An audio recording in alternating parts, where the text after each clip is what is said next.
is teaching. Would you agree with that? Yeah, definitely. That's very important to us. Yeah, and we teach from a, as you guys know who've listened to these videos before, we teach historical perspective. We don't teach from a position of religion, but we do teach from a position of historical facts. And in our historical facts, we don't leave out a very important historical book. And so, so we do use the Bible as a learning tool. But again, never in terms of, preaching religion as much as it is teaching, concepts, behaviors, etc. And so what we want to talk about tonight is the importance of parenting. And, what role should a parent play in a child's development? So I think from a provision standpoint, I think it's important that we provide. Yeah, providing is one thing, and parenting is another. Teaching the kid, growing the kid, so they know how to function in life. Yes. Yeah, and it's important because so many times, and you guys know this already, and you probably know if it doesn't apply to you. If it does, it's okay because it's a learning experience. It's an educational process. But you probably know a lot of people who provide for their kids, but they don't spend any time developing their children, teaching them, creating, the right culture. I guess what I would call the culture of family. Is that okay to say it that way? Yeah, that is. Sometimes we get lost in, as a working man, you get lost in, going to work, putting food on the table, paying the bills, actually taking the time aside to sit with the kids and coach them and develop their minds and, teach them about, different aspects of, the world today, that a lot of kids don't get that, besides what they learn in school. So. Yeah. And that is so important because if we leave it just to the educators, to educate our children, then our children, they will have a good social engineered, experience. Because the school system is set up to teach them how to acclimate to the society, in this case, I'll say America. Yeah. And that's important because they need to understand, their responsibilities, to the country, their responsibility, to the well-being, of the citizenship. Some people call it patriotism. I think that's important. But if we leave it just that, then that's all they understand. Yeah. But when it comes down to the critical thinking aspects of it, how do they think under pressure? How do they think when things really matter? How do they think in terms of a crisis? Well, they're not going to get that education at school. They're going to get that education, at home. Yeah, absolutely. Would you agree with that? Yeah, I agree. And then when you think in terms of where the school plays its part, and the school has an important part again, and I thank you for bringing that up. But also the parents have an additional part to, the school should be supporting what you're teaching at home, not you supporting what the school is teaching in the classroom. And I think sometimes we get that a little crossed up. We think, well, they come home with their homework, we help them with homework, we're doing our jobs as a parent. Yeah. No. What you teach them at home, the school going to school should complement what you teach them at home. Denzel Washington just the other day had made some comments around, he said that with people of color, that a lot of the challenges that they have, he said that it was self-inflicted because the prison system wouldn't be what it is today in terms of incarcerated numbers. Blacks, Hispanics making up 60% of the prison population when they're less than, 25% of the national population. And he was saying that if the parents would do a better job at home, then maybe a lot of these children wouldn't end up, in the prison system. Now, where I understand where Brother Denzel is coming from, I don't necessarily agree in that statement in its entirety. And it was interesting that Denzel Washington was saying, because Denzel Washington has made several movies talking about the prison industrial complex. He got game. He was a prisoner, and he got game. Remember that? Yep. And remember, his son was a basketball player. Yes, sir, yeah. Malcolm X. I mean, he did the whole prison scene in Malcolm X. Remember that? He talked about, according to him, we know according to Malcolm's autobiography, Malcolm got the largest part of his development, his growth was in the prison system, right? Mm-hmm. So here you have a Denzel who's challenging this and making some of these comments on the backside. Now, I don't want to digress here. This is not about Denzel Washington, everybody, by the way. Yeah. Denzel Washington is an entertainer. And, in my opinion, he serves us best if he entertains. We don't need him to educate us about social awareness, all right? Because If you're in America and you don't know by now that our laws are disproportionately more aggressive towards people of color, then you take your head out of your butt and get with the program. All right, I'm gonna just tell you like it is. There's no sense to deny that. Everybody knows that, Denzel. But anyway, back to the subject matter. Proverbs 22:6 says, "Train up a child in the way he shall go, and when he's old, he won't depart." And it's interesting because it brings to my remembrance. And again, we're talking about parenting here. So we want to keep you guys, on track with us. We're talking about parenting. So in Proverbs teaches us 22:6 says that we are accountable to training our children up in the way that they shall go. And it says when they get old, they won't depart from it. In other words, so what we put into them as children will be the end result of what kind of adults they become down the road. Fair enough? And I think that's what Denzel was trying to say. Yeah. But, again, he didn't say that as clear as he should have said it. And look, we don't need to be going around blaming parents for children going to jail. People go to jail for things that they do. People go to jail because of laws that are unjust and laws that are disproportionately hostile based off of the communities that those people who are responsible for enforcing the law based off of how aggressive they are with their behavior, right? And the judges and elected officials, etc. Here we go back to this again. I'm sorry. So we can't pin this on poor parenting is why a kid goes to jail. Although parenting, would you agree, could play a part in that. But the blame is solely on that. That's incorrect.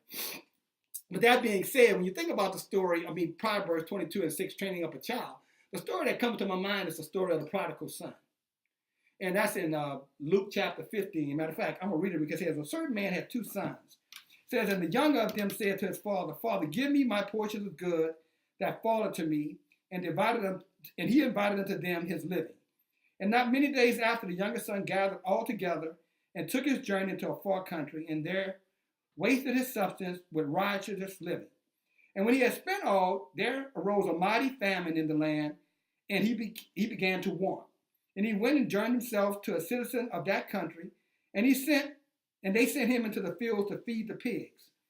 And he would have given up, but he was starving so much that he was eating the husk that the pigs ate.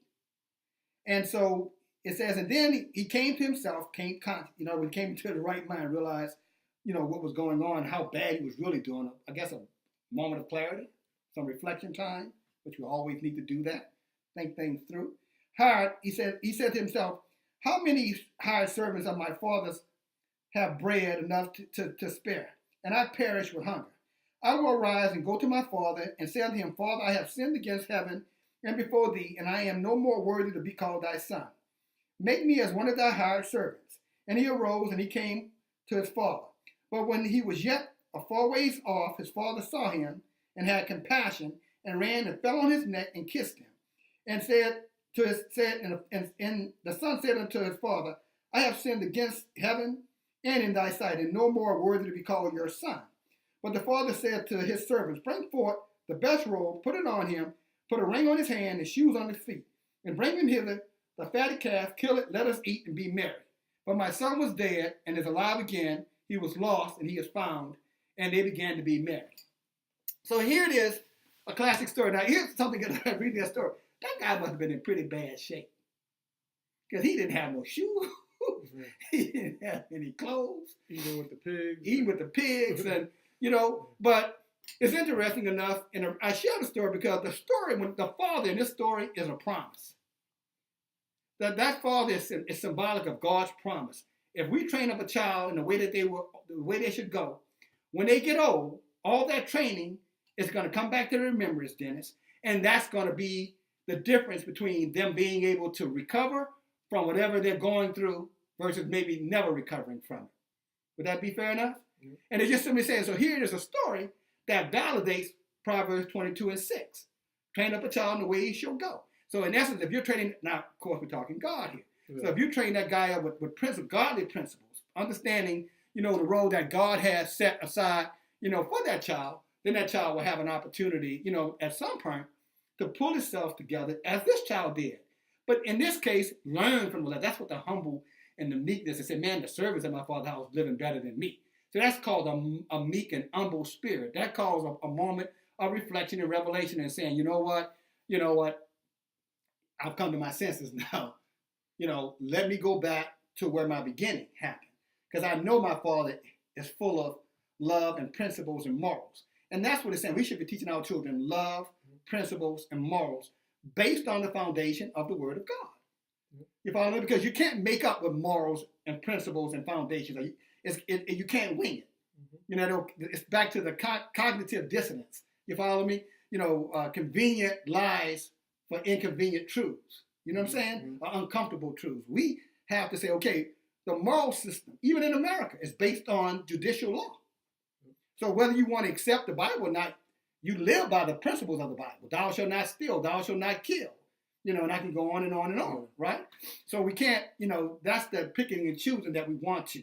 And it's interesting because I know we were talking also, as we bring this message to a close, around parenting. So what is parenting? Parenting is taking the time, investing in your children, teaching your children the right way of doing things, so that at some point you become the GPS system for your child. Yeah, so at some point, from time to time, they might stray away. But once you plant that seed in those teachings, hopefully they have a moment of clarity, like we just read in the story, and they find their way. So it's interesting. So I think it's a good way to say it. Yeah. You own them in the beginning, and then when they get in that little gray area, God's got them. Right? Yeah. When they're going through that, God's got them. That's what God is saying. Okay, you train them up while they're going through those difficult times in their life. I got them. And then later on, because you owned it in the beginning, I'll bring them back to the very position you wanted to see them in all along. Is that a fair way to say that? And that's a wonderful message. And it's a wonderful promise. And as fathers, right? Think about it. And fathers who are listening to us, mothers who are listening to us, wouldn't it be a beautiful thing if you knew that, hey, the principles, the values that I put into my child today will come back later on and bless my family? Because that father was happy. I mean, he had a party, he had a big celebration, life came back together. Yeah. But that promise, and that father is symbolic of a promise. That's God's promise that if we do our part as parents, then we don't have to worry about that great part you have. They're going to make the mistakes. Yeah. But if you do your part and lay the right foundation, then you can build on that foundation over time. And life experiences will be the true testament of how well you did your job and their ability to be able to recover from those things and ultimately become, the young men and the young women that, we hope to see. So, that's primarily, it. So any closing thoughts? No, I just had a question for you, Dale. Yes. What's your opinion? What do you say to those that say teaching children God at a young age, is not giving them an opportunity to make their own decision as they get, when they become young adults or adults, and choose if they want to believe in God or not? Good question, by the way. I think it runs contrary to what God is telling us because, truth be told, we're teaching these children things anyway. I mean, let's talk about, a challenge. And, I was going to ask you to pull a scripture for me, but I won't. But there are some principles around how we're supposed to interact with one another, male, to female. Mm-hmm. And the school system is in the national government system is running, interference with that. It's saying something, to the contrary. And although I understand where they're going with it, they're trying to create an inclusive environment where people feel, where people feel included, people are not feeling ostracized, and people are not being bullied and picked on.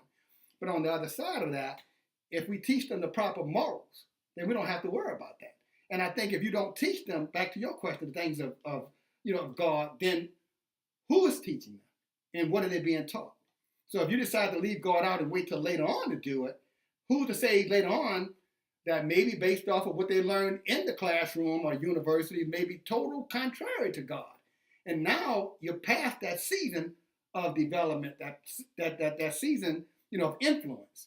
So I personally don't think it's the right way to go. I think that, we shouldn't leave that up to the children in terms of laying the proper foundation. When they get old, they can always say, that son left. He said, I don't have no more to do with this God thing, Dad, right? Yeah. But later on, he came back. Thank God he put that in that kid, because that kid may have never come back had he not given that guy the love GPS of God to say, I'm always going to be here for you. You're right about that. All right? Yes, sir. Good. Thank you, my brother. All right, man. Hope you guys enjoyed all the sessions. DFG. Take care. All right, brothers, guys.